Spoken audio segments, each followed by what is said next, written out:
Vamos a resolver estos ejercicios que figuran en nuestra práctica. En la práctica número 3, límite de funciones, ejercicio 8, ejercicio 9, ejercicio 13 y uno más que agregué para que podamos obtener una conclusión. Vamos a recordar que cuando tenemos un cociente de dos funciones y el numerador y el denominador ambos tienden a infinito o a menos infinito, estamos en un caso de indeterminación. Vamos a ver qué pasa en el ejercicio 8, donde tenemos el límite del cociente entre estos dos polinomios. El numerador tiene grado 3 y el denominador tiene grado 2. En un polinomio, cuando hacemos a la x tender a infinito, el límite de ese polinomio será infinito o menos infinito.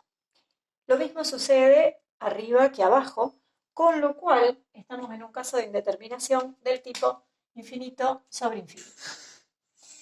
No sabemos el signo de ese infinito, si es positivo o negativo, yo lo voy a escribir en principio así, entre comillas.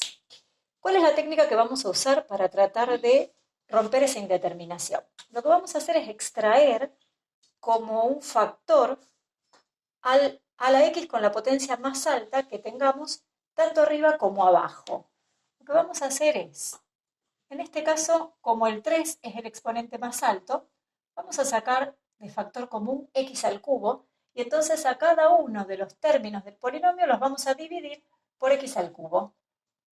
X cubo dividido x cubo nos da 1, menos 6x cuadrado dividido x cubo nos quedará menos 6 sobre x, y por último nos quedará 8 sobre x al cuadrado. Verifiquemos que cuando hagamos el producto de x cubo por este polinomio nos vuelve a dar lo que teníamos acá, ¿sí? X cubo por 1 x cubo por 6 sobre x cuadrado menos 6, sobre x, menos 6x cuadrado, y x cubo por 8 sobre x al cuadrado nos queda 8x. Lo mismo hacemos en el denominador, donde la potencia más alta es el 2.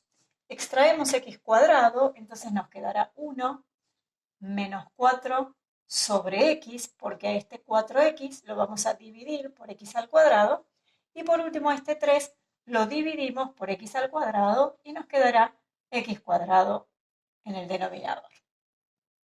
Estamos calculando el límite cuando x tiende a más infinito. ¿Por qué hacemos esta técnica? Porque sabemos que cuando la expresión que tenemos abajo tiende a infinito y la de arriba es una constante, un número sobre algo que tiende a infinito tiende a cero. Fíjense que si x tiende a más infinito, este límite será del tipo 6 sobre algo que tiende a infinito y eso tiende a cero. Acá ocurrirá lo mismo. Cada vez que tengamos a x en el denominador y una constante en el numerador, cada uno de esos límites va a tender a cero. 4 sobre algo que tiende a infinito tiende a cero, y por último 3 sobre x cuadrado también tiende a cero. Por otro lado, vamos a poder simplificar de estas 3x que están multiplicando con estas dos de estas con dos de estas, es decir, que nos quedará acá x elevado a la 1.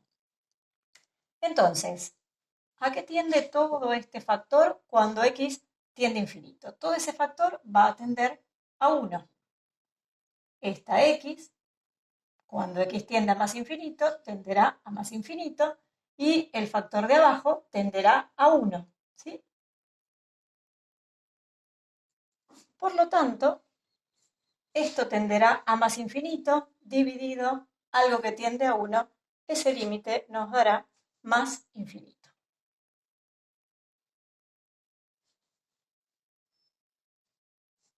Veamos qué sucede en el ejercicio 9.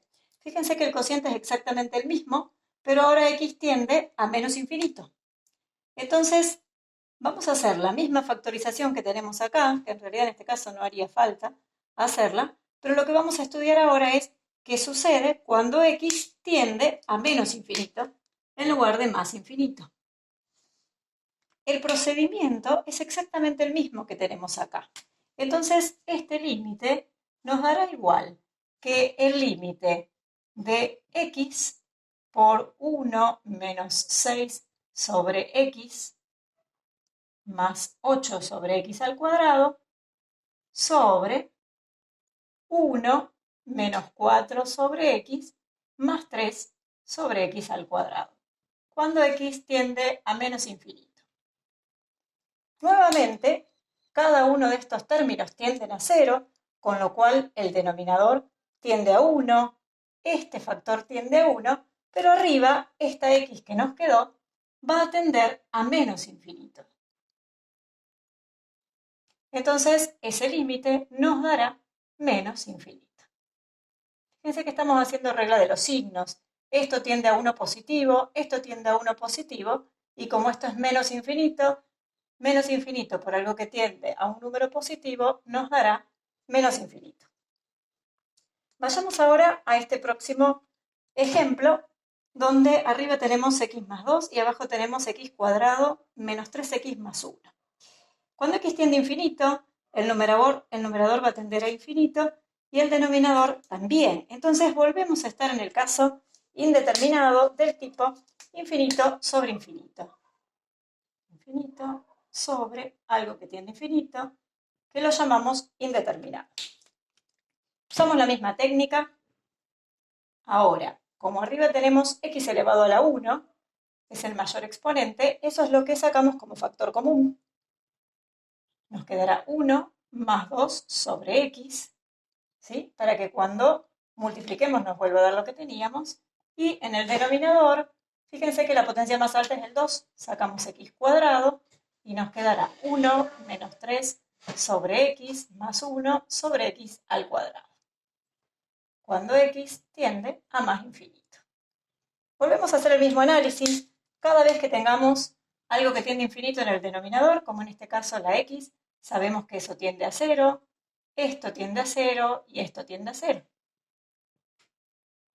Con lo cual nos quedará este factor que tiende a 1 y en el denominador ese factor que tiende a 1.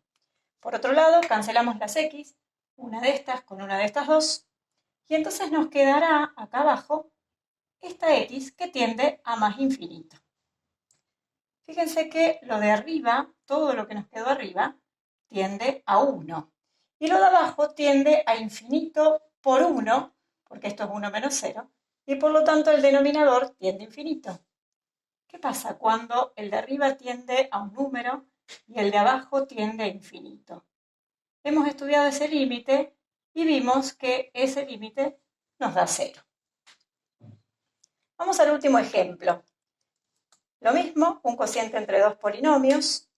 Tenemos ahora límite de algo que tiende a menos infinito sobre algo que tiende a menos infinito. Fíjense que esto es infinito positivo al cuadrado por menos 2. Vamos a ver que eso nos va a tender a menos infinito y el de abajo también. Más allá de que tienda a más o a menos infinito, estamos siempre en ese caso de indeterminación. Hacemos siempre la misma estrategia. Sacamos como factor común la potencia más alta, en este caso x cuadrado, tanto en numerador como en denominador. Nos va a quedar entonces 1 sobre x al cuadrado, 3 sobre x y por último menos 2. Y en el denominador nos quedará 2 sobre x al cuadrado más 1 sobre x, para que nos dé x, menos 3. Bien, nuevamente podemos cancelar. Fíjense que ahora al coincidir las x al cuadrado, se nos va todo lo que hemos extraído adelante. Y nuevamente cada uno de estos términos tienden a 0 por tener a x en el denominador, con lo cual el numerador tenderá a menos 2 y el denominador tenderá a menos 3. Por lo tanto, ese límite nos quedará menos 2 sobre menos 3. Y menos 2 sobre menos 3 es lo mismo que 2/3. ¿Sí? Bien, si hiciéramos más ejercicios, podríamos llegar a una conclusión que se puede demostrar en forma general. Nosotros no vamos a hacer la demostración, pero si analizamos los grados del polinomio numerador y el denominador, podemos llegar a esta conclusión. Supongamos que el grado de P es un número m y que el grado de Q es un número n. O sea, P es un polinomio de esta forma, donde la potencia más alta es la m, y Q es un polinomio de esta forma, donde la potencia más alta es la n. ¿Qué pasa si el grado de P es menor que el grado de Q? Miremos en los ejercicios cuándo se presenta ese caso, que el grado del numerador sea más chico que el grado del denominador. Eso ocurrió en este ejemplo, donde el polinomio P tiene grado 1 y el Q tiene grado 2. O sea que el grado del de arriba es más chico que el grado del de abajo. Ese límite nos dio 0. Y cualquiera que sea el polinomio que pongamos en numerador y en denominador, siempre que se cumpla esto, ese límite nos va a dar 0. Por otro lado, ¿qué sucederá cuando los grados de los dos polinomios sean iguales? Eso se nos presentó en el ejercicio número 13, donde P era de grado 2 y Q era de grado 2. Al cancelarse las X que extrajimos adelante por tener el mismo grado, ocurrió que cada uno de los factores tiende, tanto arriba como abajo, al coeficiente principal. Fíjense que este menos 2 coincide con este menos 2 y este menos 3 coincide con ese menos 3, con lo cual lo que obtuvimos fue el cociente, o sea, la división, entre los coeficientes principales de los polinomios. Es decir, que siempre nos va a dar un número y ese número es la división de los coeficientes principales. En esta generalización, el coeficiente principal de P lo llamamos AM y el de Q lo llamamos BM. Por último, ¿qué ocurre cuando el grado de P es más grande que el grado de Q?